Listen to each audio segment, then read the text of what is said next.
I'm going to call the meeting to order. Please rise for the Pledge of Allegiance.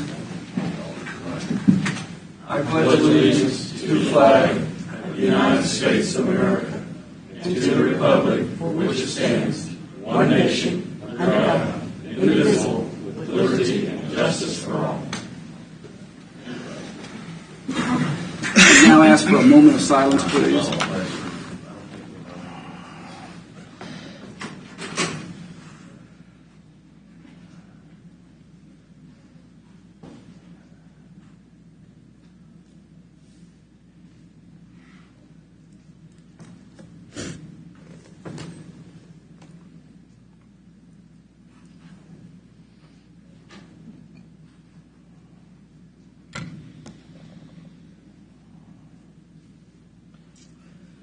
All righty, thank you. Welcome everybody, and everybody's viewing.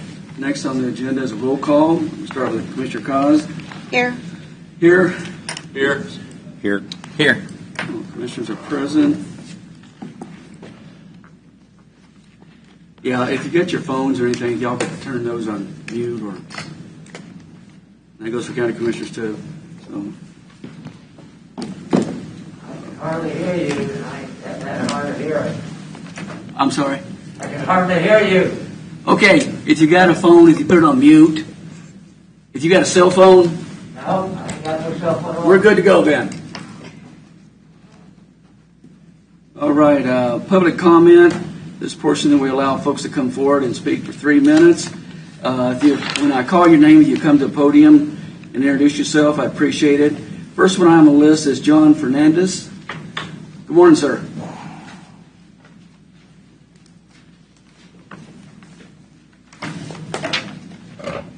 Is this on? Yes. Okay. Yeah, it's on. Okay. Good morning. My name is John Fernandez. I live at 16930 McIntyre Road. We're currently here. There are multiple regulations. The violation cannot be ignored or grant exceptions to let this thing be rezoned to an R25. To begin with, this is a non-compliant tract. It does not meet the 5 acres to begin with. Planning and zoning said a new survey would be needed to know exactly. But my question is, why would a survey be needed if there were a multitude of regulations that cannot be met? The oversized existing barn of a 40 by 60 and of itself is enough to say no to this rezoning. The existing barn will not square up to get the property line. The existing barn measured at 40 by 60 is on less than 40 acres and is not in line with the zoning regulations. 600 square feet is allowable accessory building per regulation, and the barn exceeds it by 4 times the size allowed. Also, the 40 by 60 barn does not meet plating or any regulation as an accessory building and is set to the rear as an accessory building and will now be set at the front of the new proposed house. Plating cannot be made with 3 accessory buildings and does not meet regulation requirements. 2 of the accessory buildings were built without permits and were not built prior to 1971, nor are they 100 feet as suggested by the Planning and Zoning Commission. Both buildings measure 2 times the allowable use. Since the buildings were built without permits, they cannot be granted exception per regulations. The property must be on a plat since it has been divided and split 4 other times. It cannot be platted as it does not meet several of the above mentioned regulations. The split has 3 accessory buildings located on a parcel without a single family residence as in violation of zoning regulations and again will not meet platting requirement. The 3 accessory buildings exceed the 2.5% allowed for 2.5 acres. Plat will not meet driveway requirements. There are 3 existing driveways. 1 was not approved and are over the limit on driveways. Recently, the McCalls were asked for rezoning from 5 acres to 2.5 when were denied initially and were only approved rezoning when they were forced to meet all county regulations. This would be unethical and an unfair advantage to some and not to all to allow exceptions on the many regulations that are in violation. The Planning and Zoning Commission disregarded these regulations. We are asking that you, the Board of Commissioners, do not do the same. The neighborhood is relying on the integrity of this Board of Commissioners to not pass this rezoning as it does not meet a multitude of regulations. Thank you. Thank you, sir. Yeah. Timothy Porterfield. Morning, sir.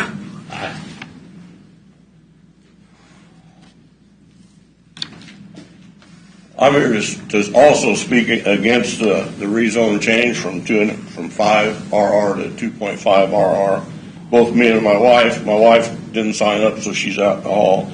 We live at 17017 McIntyre, directly across from the proposed change. We're very concerned about the excessive storm drainage already that we get off of this lot, and adding 7,000 more square feet of at least hard surface for the house and driveway is going to make that worse. And right along with that, it's a damp area, and we're concerned about sewage and overflow coming into this common creek that comes down on us. The creek is actually flooded over McIntyre a number of times, completely over the road, as it drains over 300 acres to the north. It's farmland. The request for the RR 2.5 doesn't really fit what I've been explained to by planning and zoning, as the county's idea behind that was to aid in developing non-developed areas into planned neighborhoods of 2.5 acres. It lets the developers come out there and put up areas similar to, I think it's Woodbridge on County Road 5. There's over 40 houses in our area. All of them were built on 5 plus up to 25 acres, maybe 40 acres in some instances.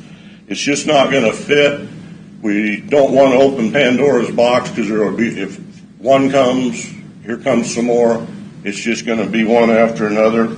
We request the commissioners respect the concerns of the affected people that have signed the lawful petition that's been submitted for your guys' consideration to reject this. And we had over 50% people sign it, and while ask us for 20% of the people within 1,000 feet, the people that actually received letters. And it just stopped at 50% because we didn't have time to get to the other 10 people. So thank you very much. Thank you, sir. Can I ask you a question? What are the drainage issues you've had? There's a creek that drains the farm ground that splits right between the barn that's on this property and where the proposed new house is. Anything that's built is going to drain to that creek, and it's going to come over onto me. And I live with it. It's a problem, but it's just going to exacerbate it. Maybe it'd be the right word. It's a constant problem. It's HP3 I submitted to the tube to the planning and zoning people as a reference. And it's also, if you all, I was told our packets we submitted were going to be passed on through to you. So I put pictures in there and a little more detail. We've gotten a lot of stuff. Yeah. I bet you did. We did. But I mean, I appreciate you taking time to look at it. Thank you, sir. Appreciate your Thank comments. If I can pronounce Sidonia Ramos? Am I pronouncing that right? Come forward, sir.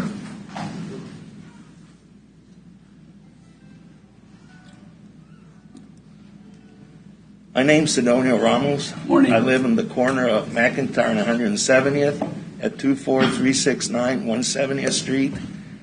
Basically around the corner facing Mr. Gray's property. Everything they have said is basically what's going on. That property's been underwater numerous times. There's pictures that show like one of their buildings basically floating away. Mr. Gray, when he moved out there, he purchased a 20-acre tract.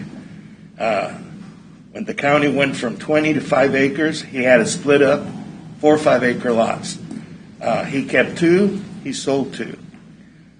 Everybody that's been there, even now there's one gentleman that retired, downsized, he moved. There's another one that told me 2 weeks ago, my neighbors to the south, that they're downsizing and they're moving. It's living out there, it's 5 acres, that's what we liked. There's been problems since we moved out there. I sent a letter that should have arrived, email, Sunday, and it describes the problems that we've had, with Leavenworth County. And basically it's, somebody, things get done, but it always ends up, in court. And we're there, we're happy. And like Mr. Porterfield said, this isn't a 40-acre lot or 100 that is being developed. This is already a property that has a home, barns, others that didn't get permits, but the rest of us are involved. And it's going to open a can of worms, because the rest of us that have like his size lot, are we going to split it too? But the 5 acres aren't met. Everybody that lived along McIntyre Road, when McIntyre Road was improved, had to donate or sell at a very low price 10 feet of frontage along McIntyre Road. He has, just from gauging at the power poles that are 200 feet apart, 600 feet. So that's 6,000 square feet less of the 5 acres that were originally in that lot. So the size requirements aren't met. And the flooding, we've seen that flood, like Mr. Porterfield said, go over the road. And the last flooding was when the new pipe had gone through, and even there was on the road. So it's a wet area, it's flooding, and the rest of us, we're happy as we are. We don't want to open up Pandora's box. If we wanted a small property, we'd be in the city. We went to have sort of city comforts, but on the country. The kids could have pigs for 4-H and so on. So that's basically it. But everything that they've said, it's there, and it's in all the papers and pictures that were sent. Okay. Thank you. Thank you very much. So basically, we object to it too. Yes, sir. Thank you. Joe? Eric?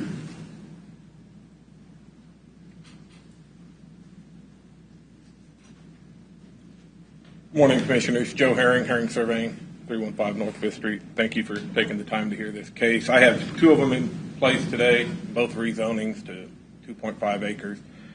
The first one on Millwood Road is Mr. Tyson. That property is a large farm. He just wants to take the smallest piece off around the existing house and keep the farm the farm. He's not asking to rezone the whole farm, just a piece that he wants to sell. The second one is Mr. Gray's, and the one you've been hearing comments about. The key component to these, both of them meet our current comp plan.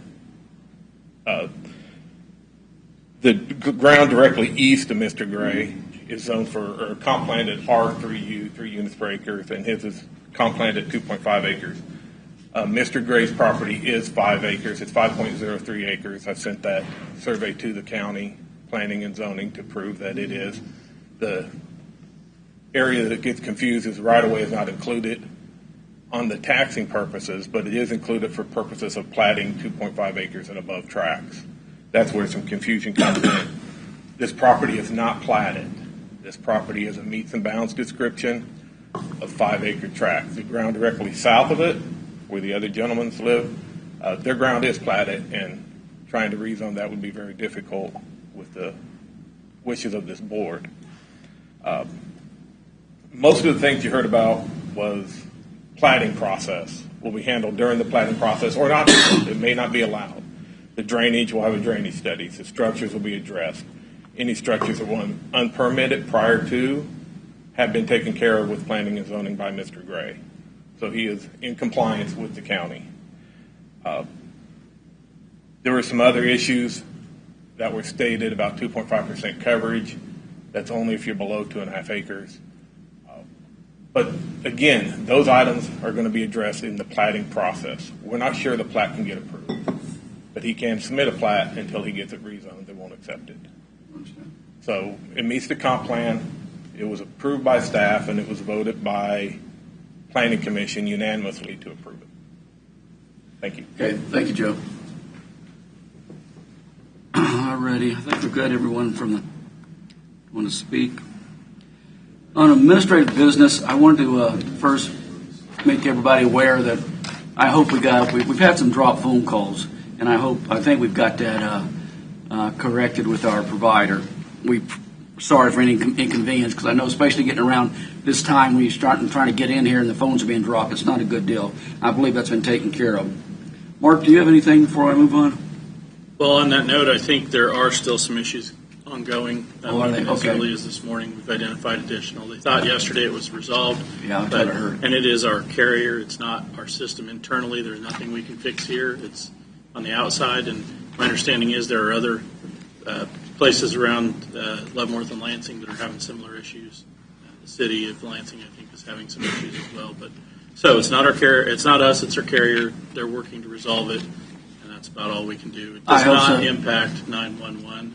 Just so everybody's aware. So just please understand, if you're not getting calls returned, it's not because your calls aren't being returned. So call back. Yeah, please. And if you get cut off, it's not because somebody's hanging up on you, it's just the carrier is dropping those Right. calls. I like a dropped cell phone call. Well, I hope they fix that soon. They don't hesitate to send me my monthly bill. Yeah. So I would hope that we get that taken care of. Anything else, Mark? County Commissioners, before we move on? Okay.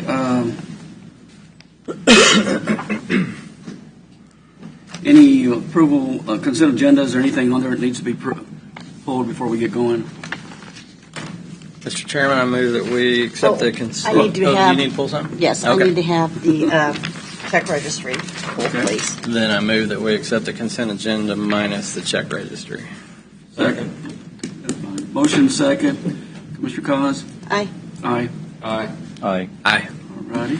Now, make a motion that we accept the check registry section of the consent agenda. Second. Commissioner Cos? Abstain? Aye. Aye. Aye. Aye. All righty, thank you.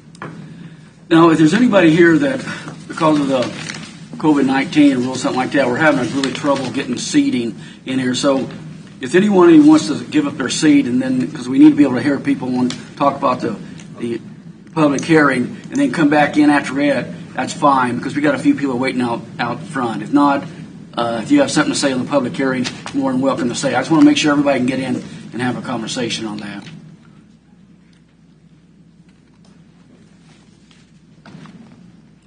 Thank you. You guys got microphones up there, I can't hear you. Speak into our mic. I just can't. I'll be glad to leave. I just got one question. Yes, sir.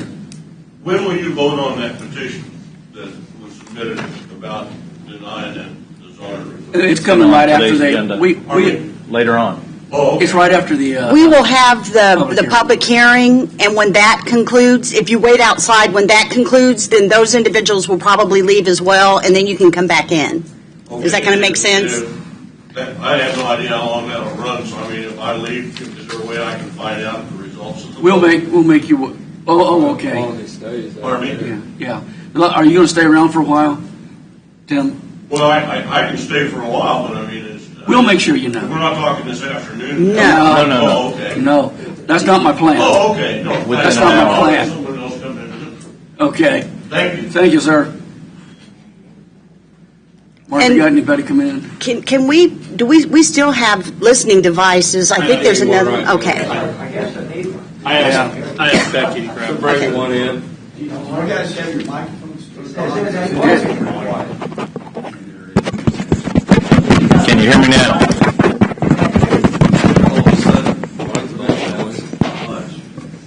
Can you hear Wally? Can you hear?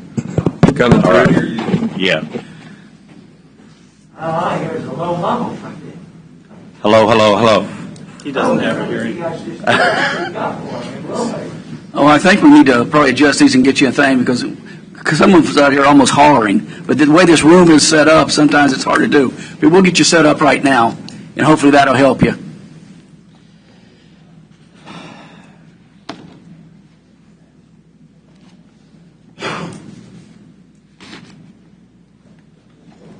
Turn it up to about 80%.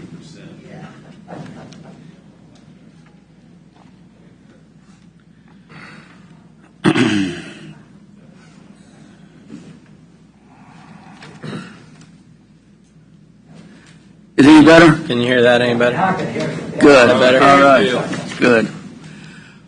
All righty. Moving right along, we're going to open up the public hearing for the Leavenworth. I want to ask Janet a question before we open it. Yeah. About the budget.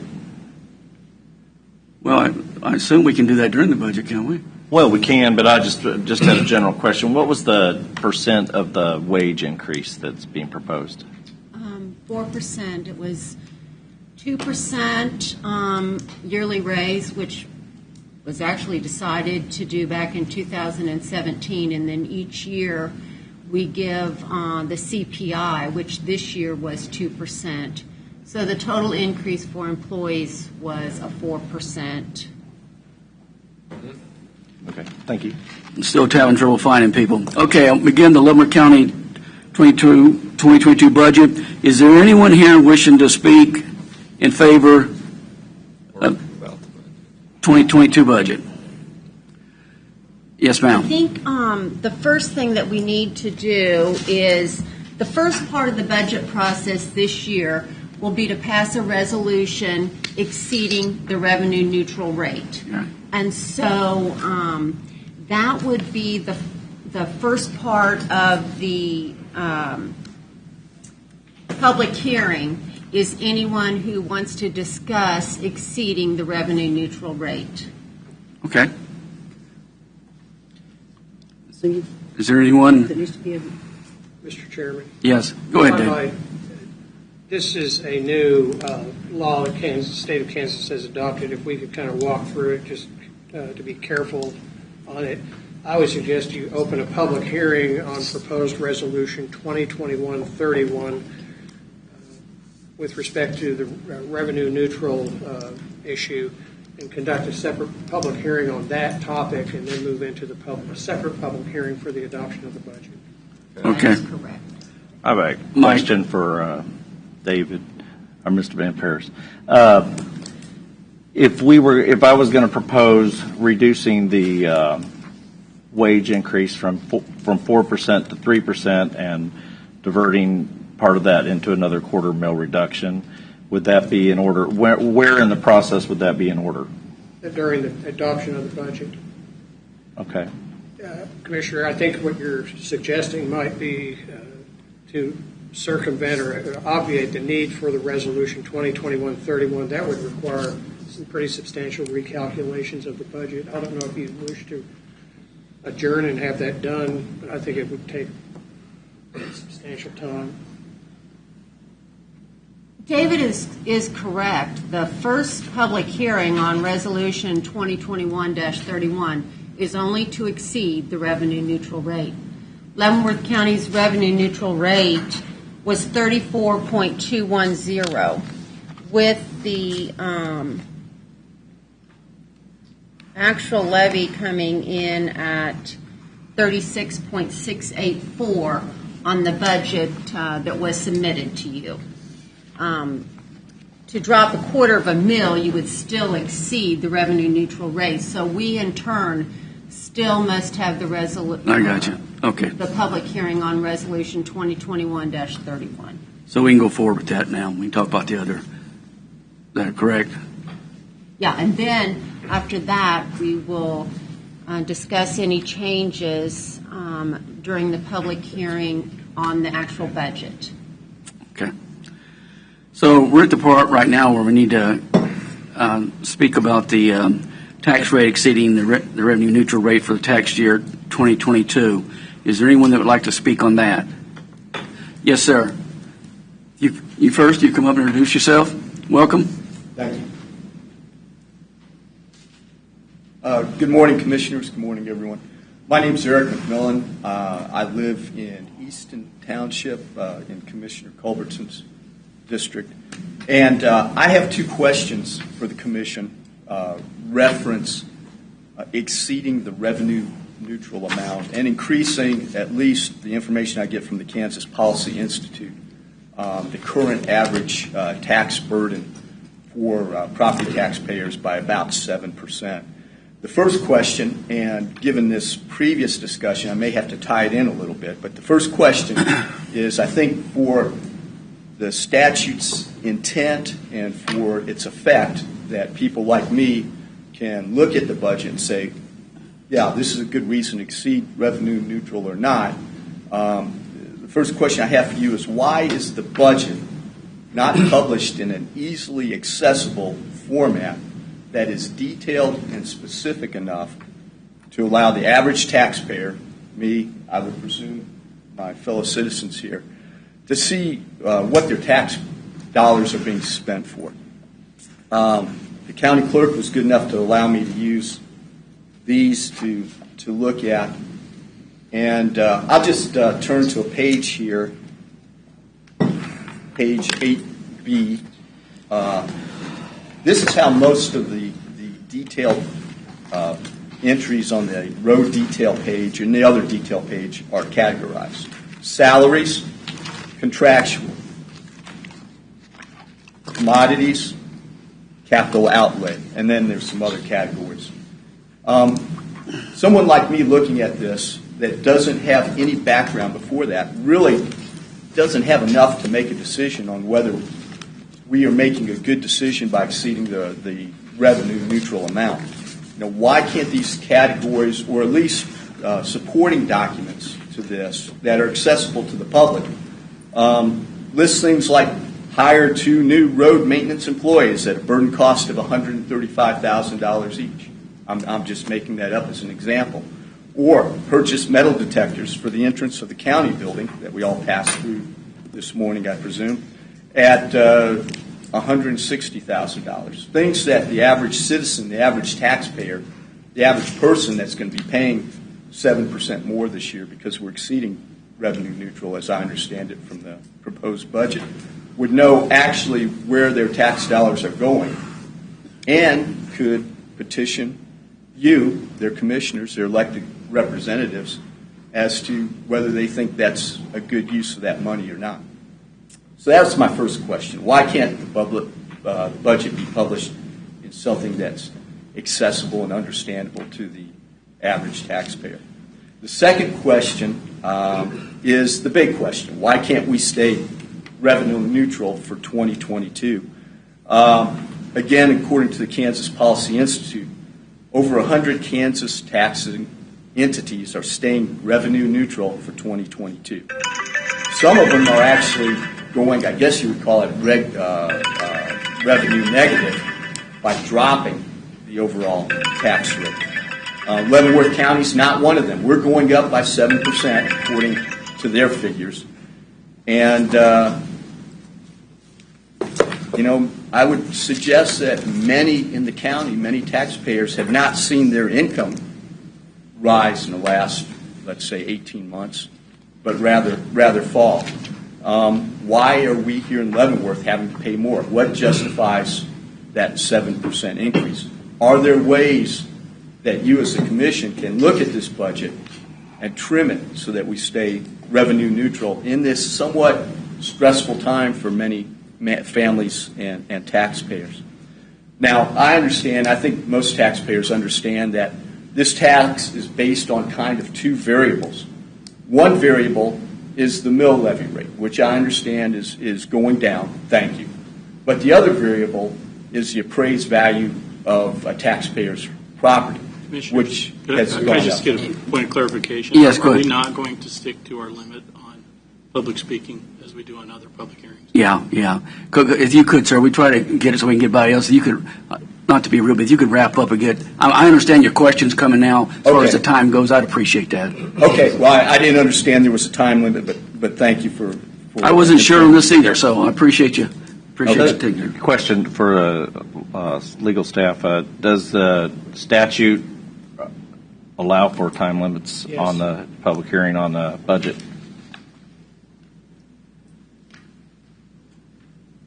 Actually, the statutes contemplate a time limit within reasonable limits and without unreasonable restrictions on the number of individuals allowed to comment. Okay, we're good.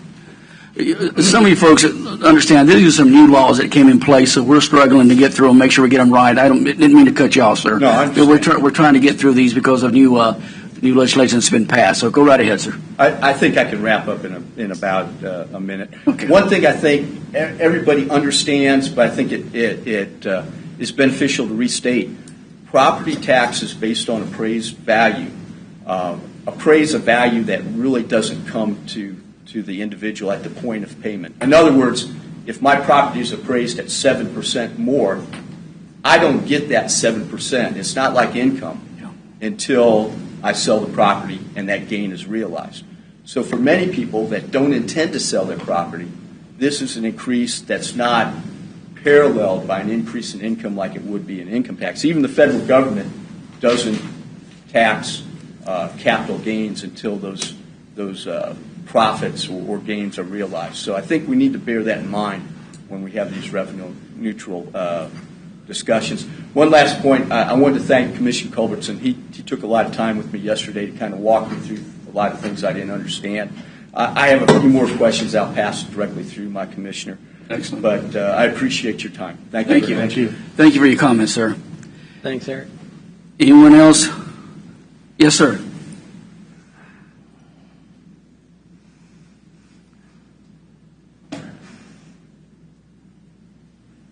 All right, my name is Joseph Madzeder, and I live up in the north end of the county, and I'm dead set against going above the budget. Okay, I'm on a fixed income now because I had to retire early because of cancer.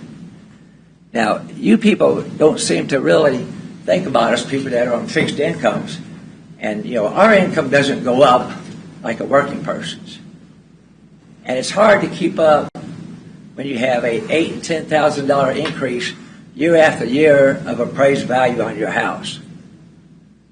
And I mean, it seems to me like people that keep their property nice, neat, clean, are being penalized every year because, I'm going to the state this time on my appeal because, I mean, it's just an unfair, arbitrary way that you people raise taxes. And you need to live within your budget also, because if I have to live within my budget, I think the county should have to also. I mean, like the man says there, he said better than I can, that this is rough times for a lot of people, especially for people on fixed incomes. And my wife and I paid our house off. And I guess that's all I got to say. Thank you, sir, for taking the time to come speak. Anyone else would like to speak on that? Okay. What's the next process? Would be to close the public hearing on Resolution 2021-31. We need a motion on that? No, just close I it. think you just closed All right.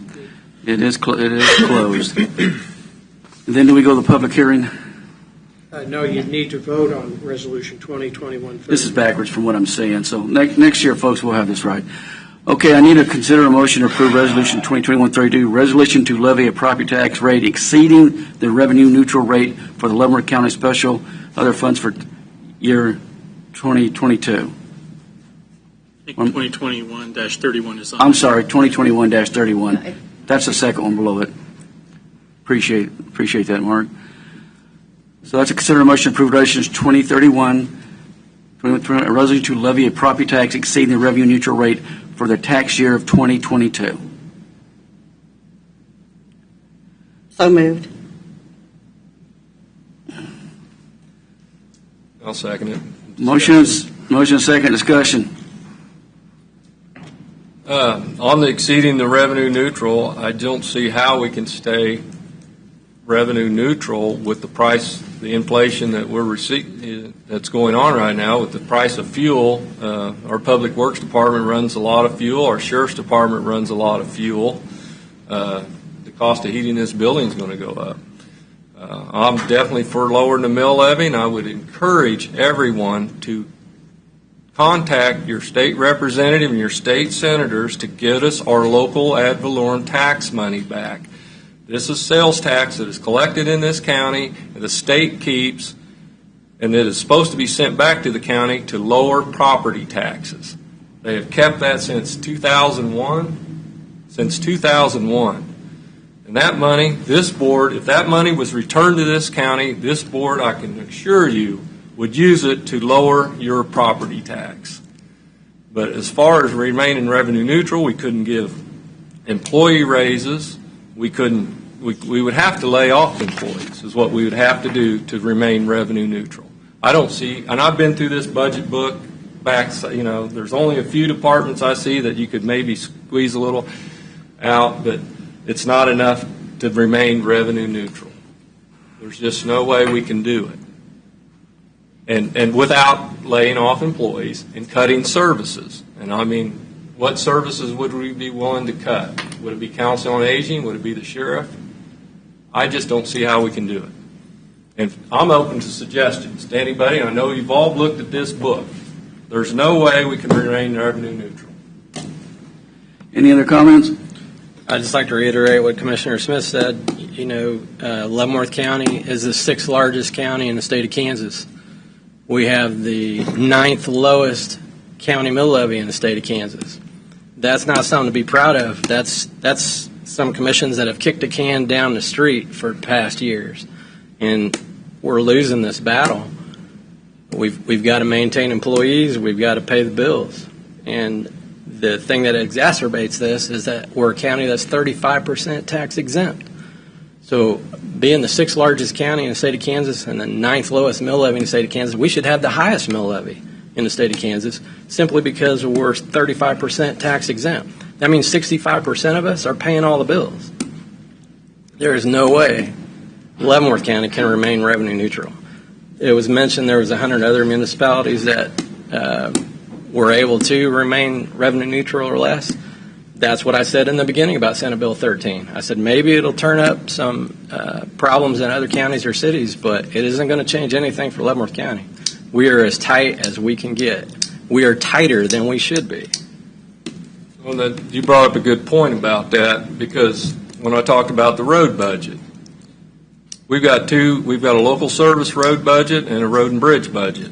Our local service road budget is roads out in basically the gravel roads that aren't county routes, that are out in the county. We've needed to raise the mill levy to support that forever, and we've chosen not to do that because it's way behind, lagging way behind in the money we need just for the maintenance on these roads. So there's no way you could cut anything out of the road and bridge budget. There's absolutely, and I'm sure you all agree with me on that, and I'm going to preach on roads forever. But in 1986, wasn't it the homeowners, basically it was they paid about 38% of the bills at the county. Property tax paid about 38%. Now it's about 52% what homeowners are having to flip the bill for. Residential. Yeah, residential was paying, but it's up like 52%. And it's stuff that's been changed at the state level. It's not what the county's done. The 1989 reappraisal was a big blow to everybody on their property taxes. Residential's 11.5% of your appraised value. A commercial business is 25%, I believe. Is it 25%? So we need businesses. We need to support businesses coming to this county. But this is stuff that's since 2001 is the things that the state of Kansas has shifted back to the county. Just like our retirement, the retirement program we have to belong to, Kansas retirement system. It used to be 4% that we had to pay for each employee. Now it's up to 10% that we pay on some. I mean, that's just another thing that's just added to our budget and the increases. Like I said, I've been through this budget, and I've been helping with county budgets for many, many years. And I think we're in the right direction as long as we lower the mill levy a little every year and this county keeps growing. But on the comparable sales, when you're talking about on your appraisals, I agree with you. Now, if the state of Kansas wanted to do something that tied your appraisal of your home to the rate of inflation at 2%, that'd be great. I wish the representatives and senators would do something like that instead of using comparable sales to someone's house that's not for sale. I agree, and I think it's going to take all of us to work together with our state representatives and legislatures. We need help. We're trying to lower this budget. But the revenue neutral, I don't see how it could ever happen. Not this year. Any year. Because unless we have deflation in this country, and I don't see that happening. And, I'm sorry. I just have one more thing to finish up. In the 35 years that I've been here, I've noticed that we've cut to try to keep the mill levy low. We used to have a county nursing home. We used to have a health inspector. We used to do our perk tests. We used to have mental health. We used to have more law enforcement, EMS, road and bridges, brush crews.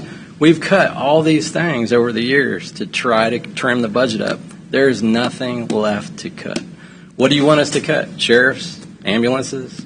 There's nothing left to cut. Having the 9th lowest mill levy in the state of Kansas, being the 6th largest county in the state of Kansas, I think speaks for itself. Thank you, Jeff. Mike, do you have something? Yeah, if you look at the general number of expenditures, not counting all the others, but our expenditures are $31,252,450 to $31,496,000. $547. And I know I was talking to the clerk, that's very good. That's not a big increase in the amount of money that we're spending. So this is a very tight budget. This is they worked really hard on the budget. The only caveat I have is I work for the railroad, and I know over the years we tend to get a contract, and we get a 3-year contract. Then it's typically 3.5% or 3%, 2%, 1%, and then we go a couple years without any kind of an increase.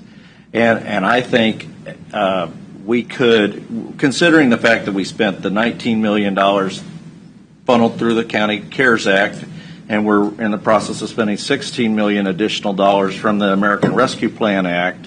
That's a lot of extra money we funneled through.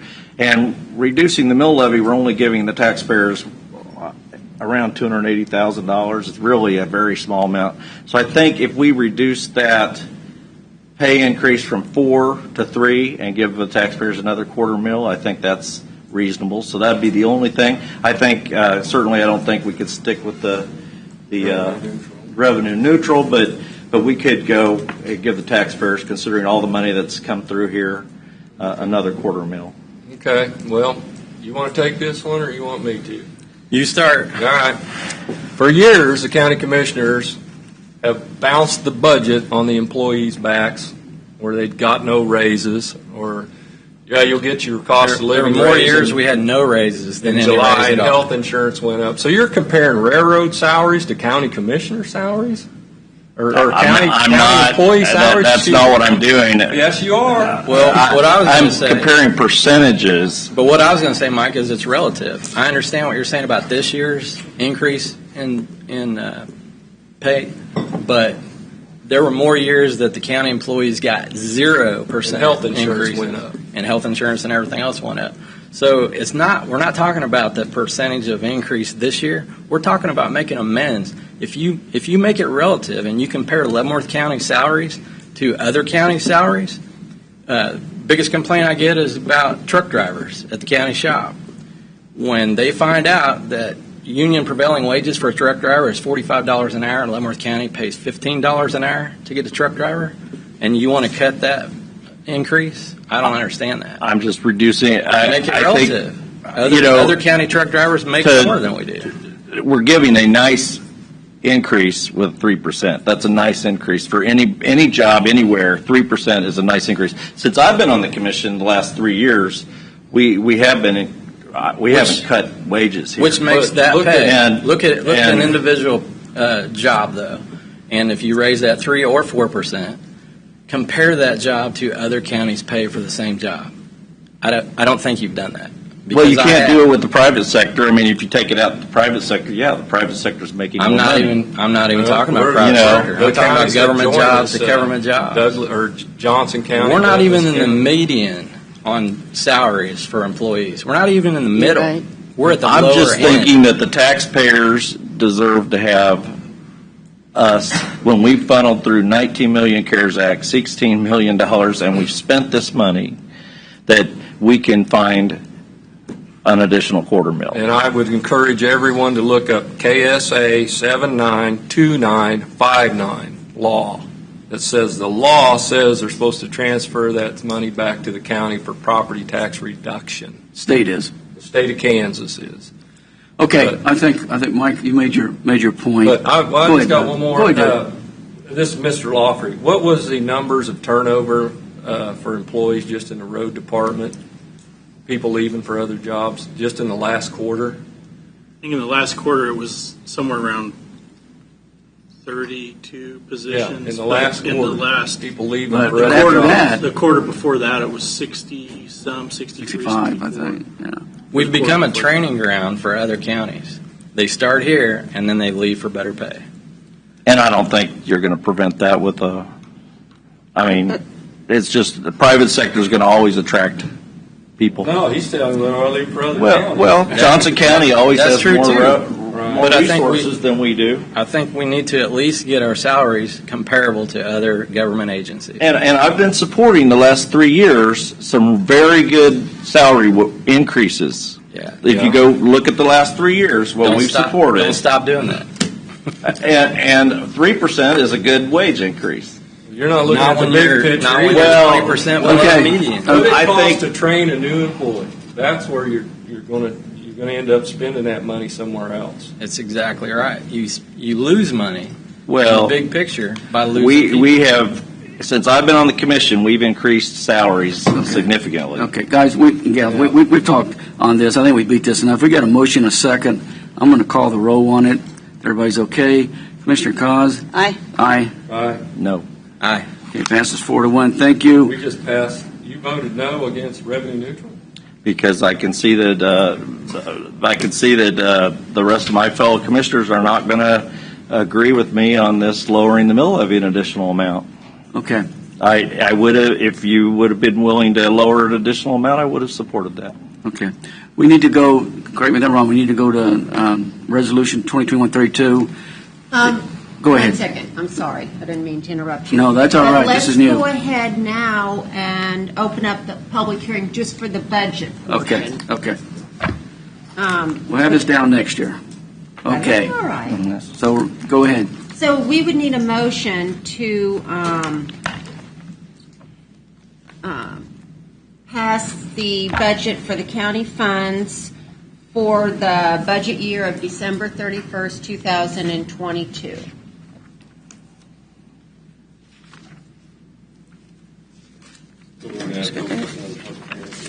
I thought we had to have another public hearing. I know people. For the budget itself. Is there anybody, I'm going to do that. Let's open up. Is there anyone that would like to wish and speak in favor that hasn't spoken in favor of the budget, or anyone that would like to speak in opposition of the budget? Yes, sir. Come on back up. Okay. Eric McMillan again, Easton Township. The only thing I'd like to say is I'd like to, I believe the point one I had, or question one I had, is still relevant. In hearing this discussion about salaries and fuel prices and all that, average taxpayer doesn't know any of that from this. Broad brush categories that do not facilitate us as taxpayers knowing in any sort of detail where our tax money is being spent within the county. Thank you. Thank you, sir. It is put on the website, and we do have Senate Bill 13, which is designed to make it more transparent. So that's the goal, is to make this more transparent. Mr. Commissioner, last time I checked the website, it was basically just a transcript of this, of the Well, categories. I did speak with Mr. McMillan yesterday. We had a very nice conversation, and he did get copies of the budget book, and we talked about the state budget forms, and I also told him I was more than willing to discuss in further any of the department's expenditures that they had, but they were kind of considered work papers. And I also, we talked about, like, during the budget hearings that the commission has before the adoption of this budget, that those were also open to the public. But we're, Mr. McMillan and I, he's more than welcome to come in and we can discuss more individual items. Yeah, and I think, and we did talk about that yesterday. And I think that's important, because if you look at these budgets for the normal eye to look at, they're hard to follow. They're hard to find. What I'd encourage, though, is just like you took it up on yourself, sir, and we can always look at ways trying to do this. Certain statutes we have to follow on how we fill these things out. But, folks, what I've noticed with the staff in the 8 months I've been here, more than willing to come in and try to sit down and go through this, because I understand your comments about from the normal person looking at this. I get that. I get that. So I appreciate your comments.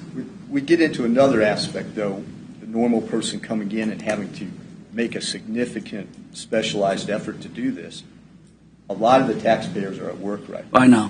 And if it was put on the internet, if those pages were scanned in the way this more general budget is, I think it would aid us being informed. We can sure take a look at that. Anything to improve communication.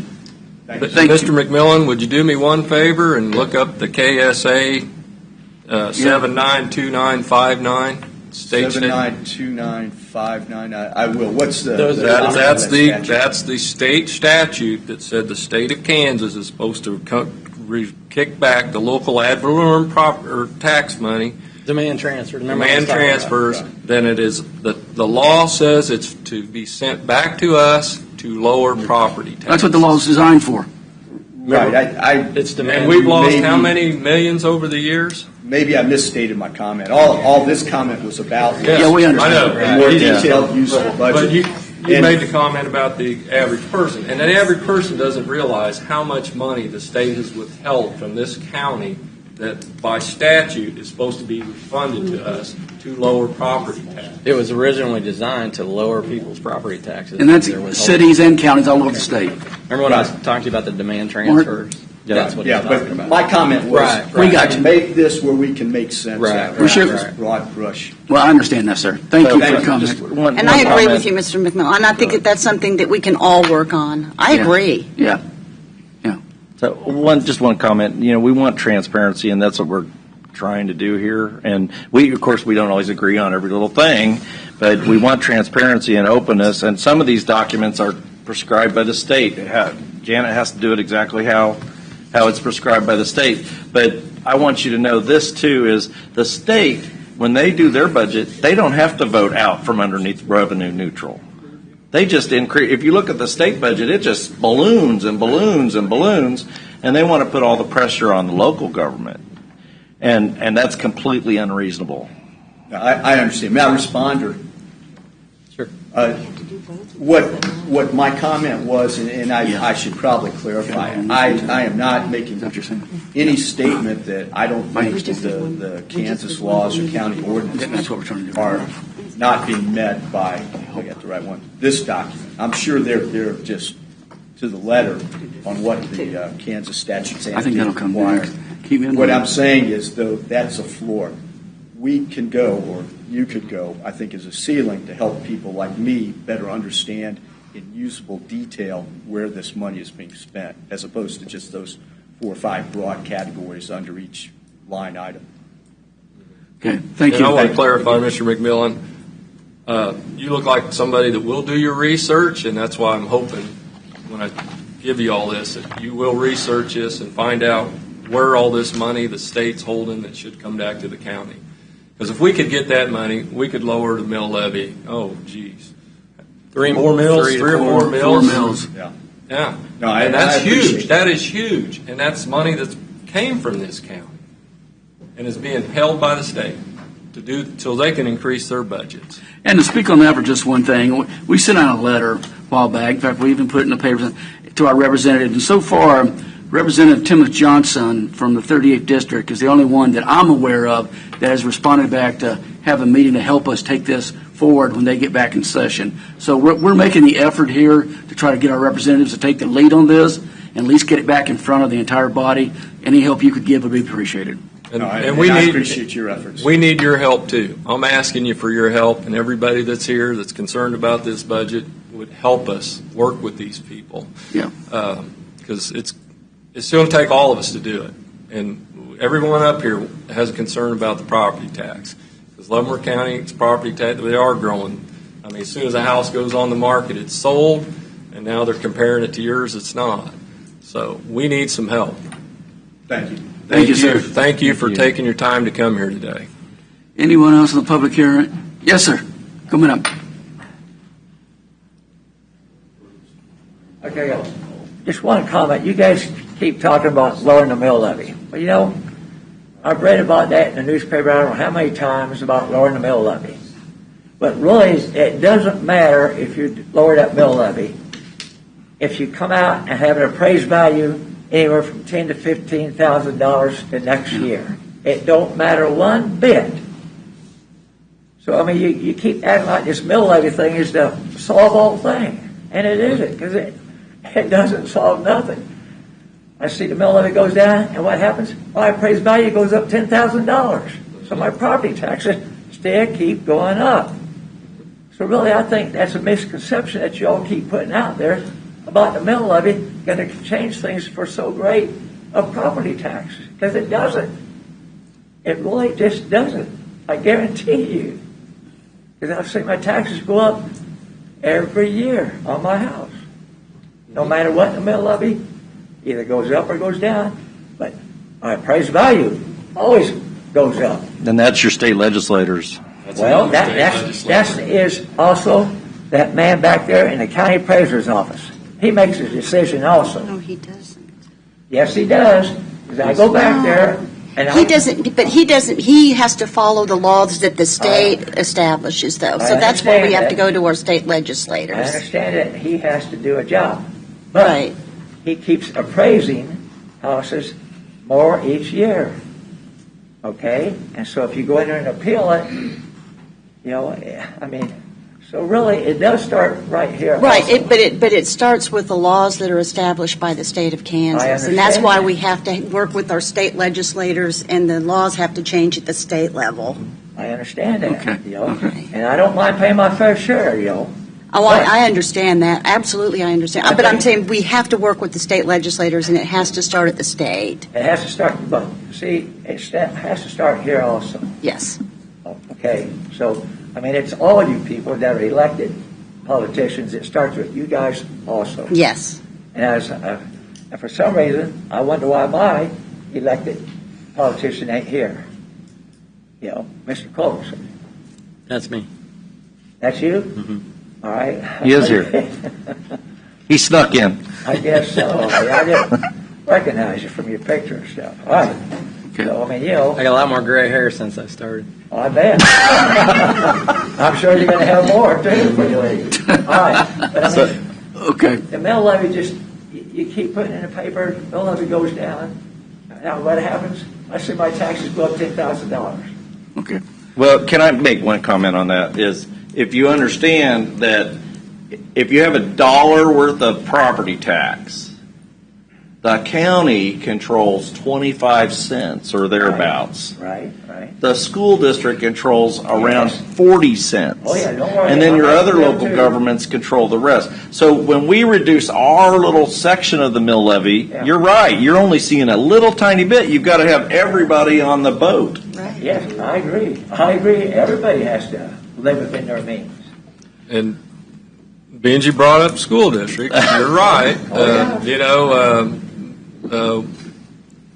Wally and I live in the same school district. We've got a new school going on. We've got artificial turf on the fields. And, the lion's share of our property tax goes to that school district. I agree. But this board has no control over any school board or any school district. I know We don't that. have no control over That's the budget, right. and we don't control whether they wear a That's mask why or school not. boards got their meetings coming out, too, about this. Well, and the bigger picture is until the state addresses the real problem, using this system that's forced on us to appraise houses and people pay taxes based on current market value.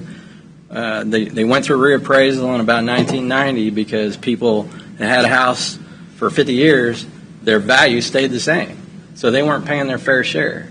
So they came out with this system to make sure everybody pays taxes on current market value on their home. Every year they update that. And the county appraiser has to stay within 10% of what that house would really sell for. So the system that they're using is taxing people out of their homes, especially elder, retired people, until they address the real problem that they need to find another revenue source to pay our bills.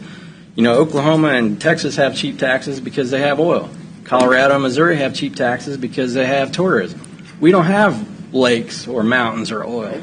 We use real estate taxes to pay all our bills. Right. Until they figure out another revenue stream, it's going to continue to get worse. Now, the thing is, though, you guys are the ones I get to see at the most. That's exactly right. And that's why they get away with it, because they know you'll yell at us, not them. I mean, you know how hard it is to get in to see people nowadays? Yep. Yeah. It's like here. I agree. Our state representatives are really good about meeting with people.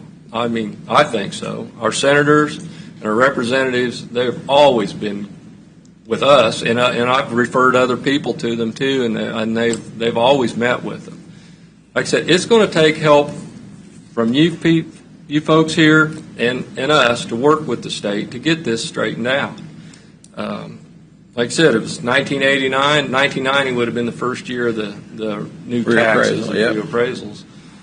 But, I mean, there's other ways to do this, I think. I mean, if you paid $250,000 for your house, that's what it ought to be appraised at, and then if cost of living goes up 2 to 3%, that's all it ought to go up. I mean, but right now, our appraiser is following the law, and he's really close on. He's usually 10% below market Right. value on every house. Right. I'm pretty And that state also checks his appraisals. He's got some checks and balances in places he has to. But, you know, Yes, sometimes when they try to compare you to a house that's 22 miles away from you, Mm-hmm. I mean, sometimes their comparisons are just Yeah. not even really close. That's right. 22 miles is a long ways away from my house up in the north end of the county. Yeah. Okay. Well, Okay, we're good. Thank you, sir. Yep. thank you. You know, I'd like to address something Mr. McMillan said. You know, when you look at the average person's wages goes up, say, 2.5% every year. And then people look at the state government or the county government or any level of government, pretty much any level of government. And the rate of the increase is just ballooning and ballooning and ballooning, and it's far exceeding what the average person's wages are going up. I think the people have a legitimate concern that the folks sitting up here are not focused on that enough. And we understand the history of the county by not giving raises and having large turnovers, and then what it costs to train an employee. I'm sure we can put some graphs and charts together that will show you that it's costing you more money by not giving raises and people leaving and having to retrain people, especially at the road department.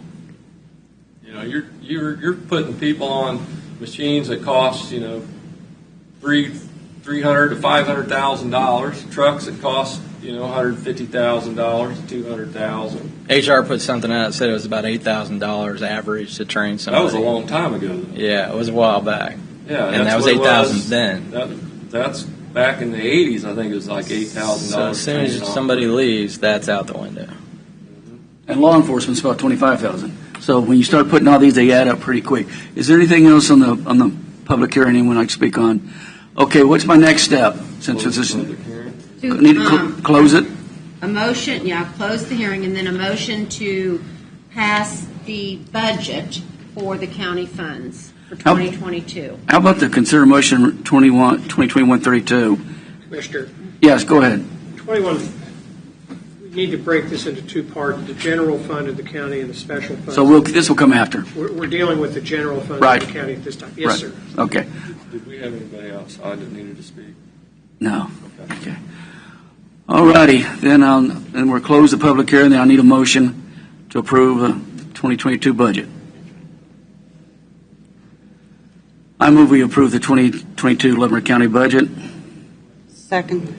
Motion and a second. Any more discussion on it? I'd like Mike? to offer an amendment to reduce the 4% wage increase from 4% to 3% and redirect that money into an additional 1/4 quarter mill levy reduction. Anybody on board with that besides Mike? Okay, thanks, Mike. Okay, we've got a motion and a second, I believe. If there's no more discussion, I'll call the roll.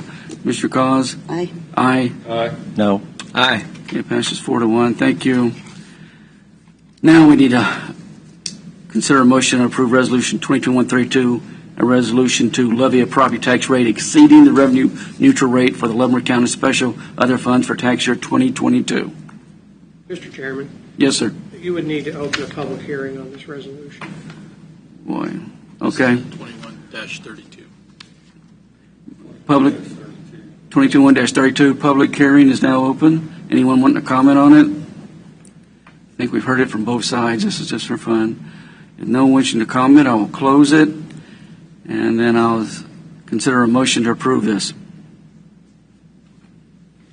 You'll need to vote on Resolution 21-32. That's what I'm trying. We're getting there.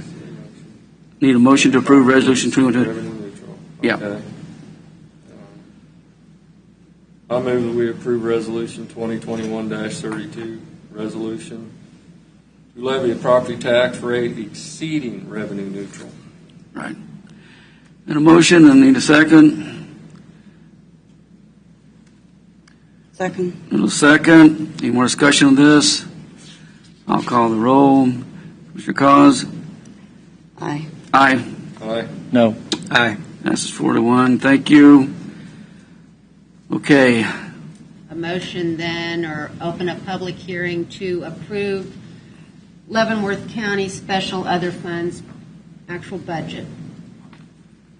This is the local service road and bridge budget that Commissioner Smith referenced along with the sewer districts in the county. And sewer districts are self-supporting. They're paid by the people who live in the sewer districts. Now, this local service, this is something this board is going to have to deal with in the future.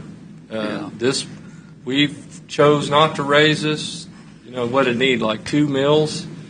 Increase. 2 mil increase, and it's not the same amount of a mill dollar amount as a regular county mill. It's a lot less. Would it be 200 and some thousand? It's 331,000 or million. 331 million is the valuation that is outside the incorporated cities. Yeah, but for a local service mill, it would be 200 some thousand. No, It's $331,000. $331,000 per mill. And this budget, it's not self-supporting right now on these local service roads. And this board has chosen not to raise that in hopes that the revenues will come in somewhere else on this. But they're not.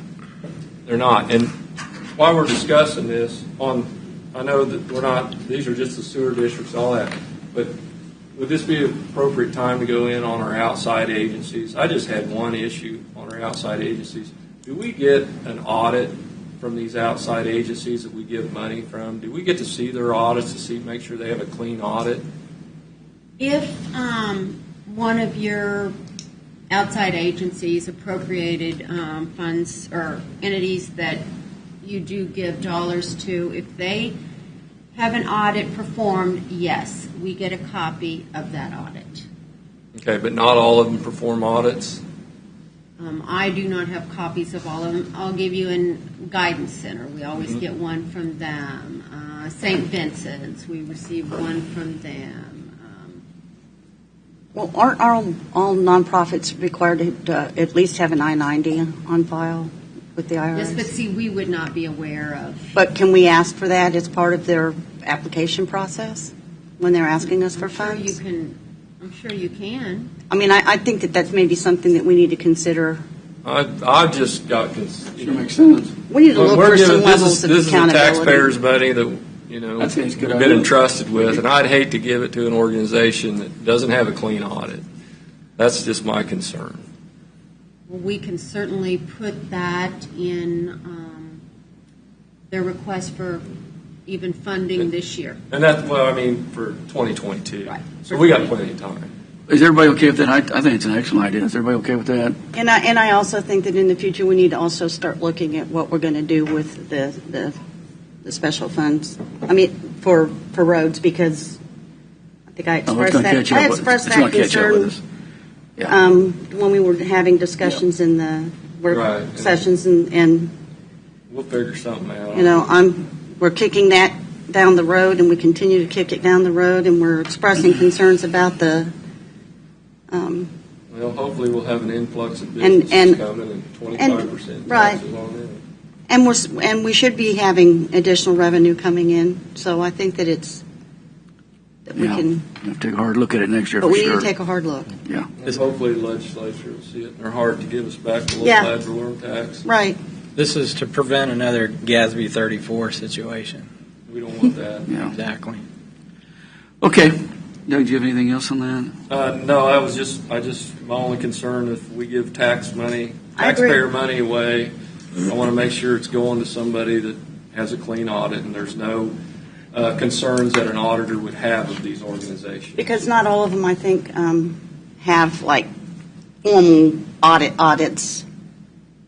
And I think that we probably You need to need make something. certain. You need to have something right there. But I think that all nonprofits have to turn in the I-90. Which we can get a copy of. And so I think that that's something that we need to start asking for, so that we make sure they're in good standing. That's all I want. Okay. We get a motion on this yet? We've got drifted so far. Yeah, that was kind of a, yeah. Okay, motion and second. Any more discussion on this? Mr. Cos? Aye. Aye. Aye. No. Aye. Okay, 4-1. Okay. Are we ready to go back to regular session now? We finished with this? Okay. We're done. Thank you. Thank Next you, year, I'll Commissioners. have my things turned around, or whoever sits here will have it turned around so we can walk through it a lot easier. No, next year's going to be worse. Doug. Cut Doug's mic off. Okay, let's get going further down the road. Okay, we have need to consider a motion to approve Resolution 2021-2029 rezoning for RR5 to RR 2.5 located at 24257. And here she comes. Good morning. Morning. This is our second meeting. Probably.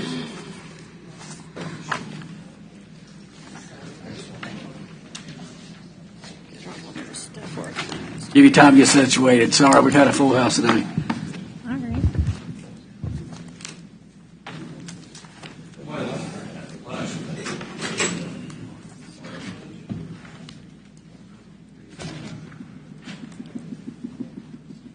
Okay, we good? Becky, get everybody in? Okay. Go right ahead. All right. Good morning, Chair and Commissioners. Before you is Resolution 2021-29. It is a request to rezone a property at 24257 Millwood Road from RR5 to RR 2.5. Just to be clear, the request is to only rezone a portion of the property, about a 2.9 acre section of the 154 acres. This property is surrounded by residences and farms. The comprehensive plan designates it as residential 2.5, so the request is in conformance with the comprehensive plan. So to that degree, staff has been amenable to the request. The Planning Commission did consider this request on their, I believe it was April 9th meeting, August 9th meeting, and they did recommend approval of that 6-0. And I do know that the applicant's agent is in attendance today, so if you have any questions for us, please let us know. Okay, we've heard on this a little bit. Go ahead. Any comment? I drove out, looked at this. And it's basically, we're always talking about preserving agriculture. This is preserving agriculture. It's just chunking off a place for a little house. They're basically breaking off the old farmhouse and yard area from the rest of the farm. And it's just that track, and it's preserving agriculture. And I didn't receive one phone call in opposition of it. Okay. Well, You ready for a motion? Go ahead, Commissioner. Move that we approve Resolution 2021-29 rezoning from 5 acre to 2.5 acre tract located at 24257 Millwood Road.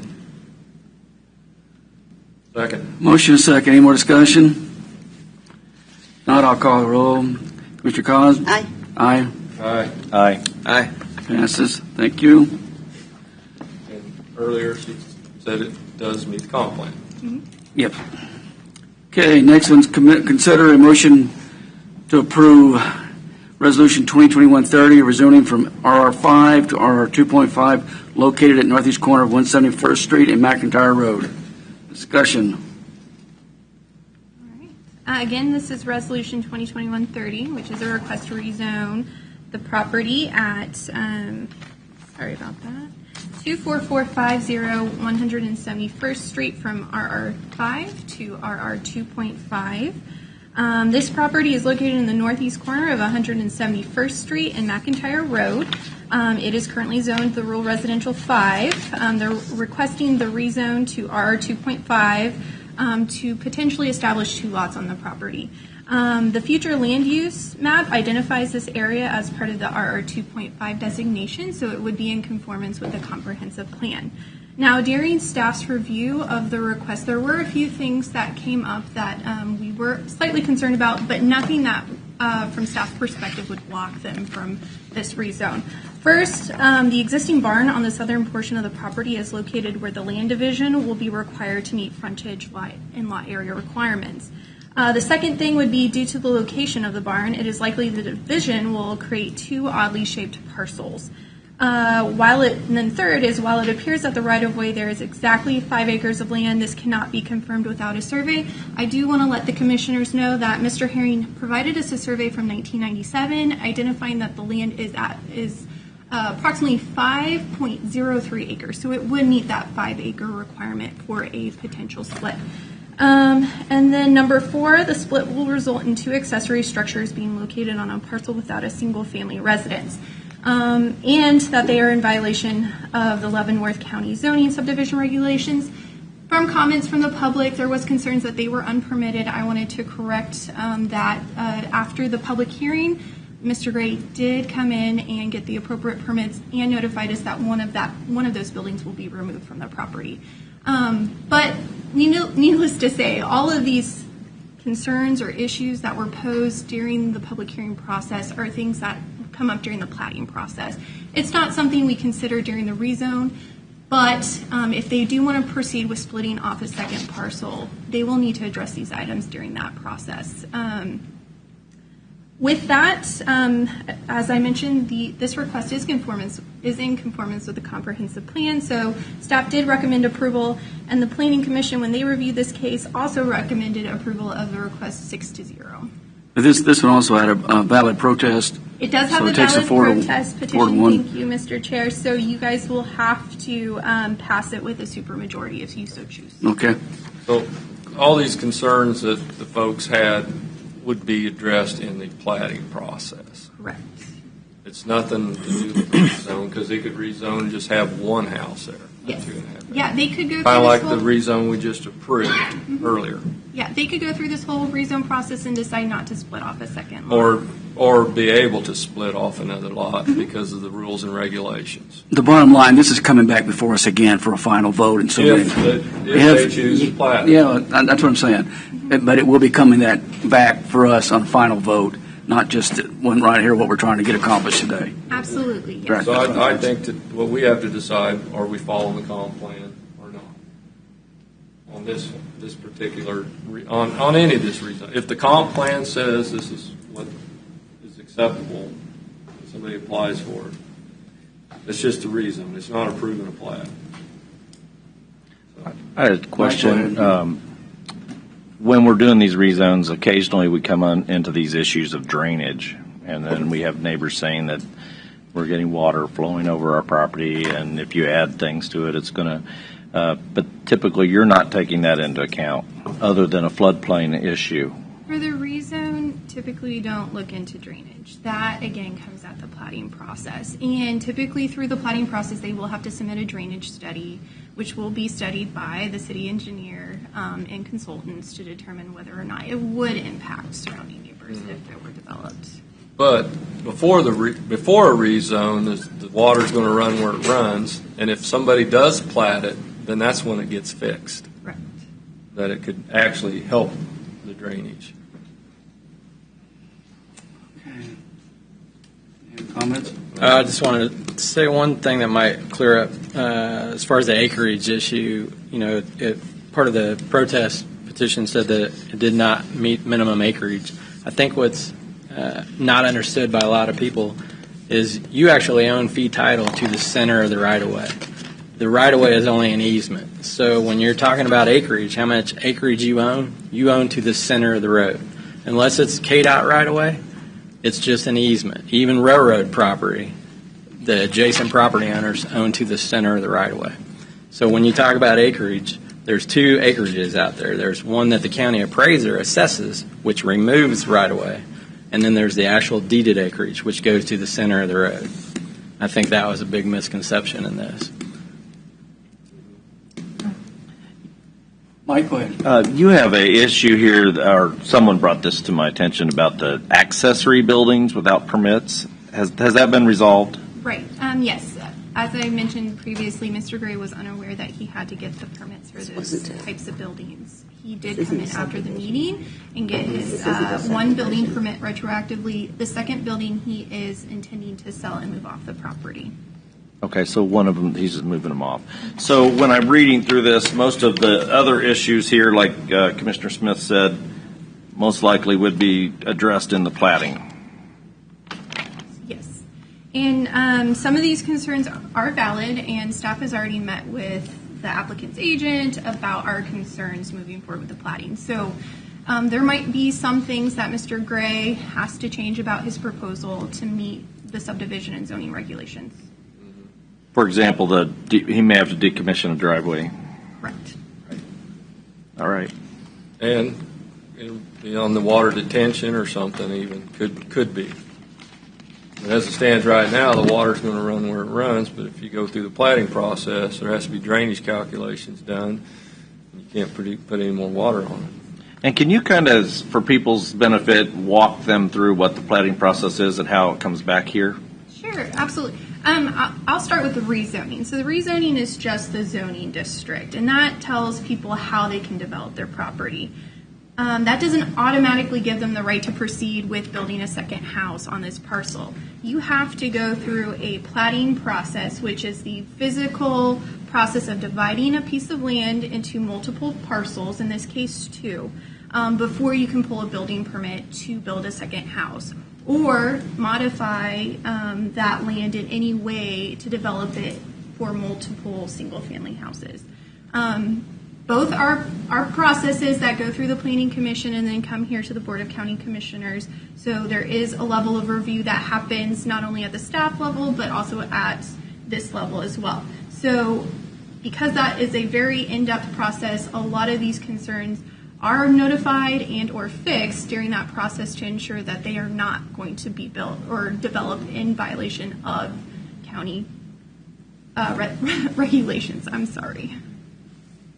So, and if we would just arbitrarily not follow our own comprehensive plan, then that gives the landowner the opportunity, if they wish, to go across the street to the district court. That'd be a question for the county. David? Yeah. Commissioner Stevens' comments and questions are germane. You are required to not make decisions in an arbitrary and capricious fashion. In other words, your decisions must be anchored in fact and in an objective evaluation of those facts. So you have to have a reason that a normal person would consider to be a valid reason. Not that they would agree with it, but that it would be a valid reason. Yeah. That's all I have. Any other comments? Okay.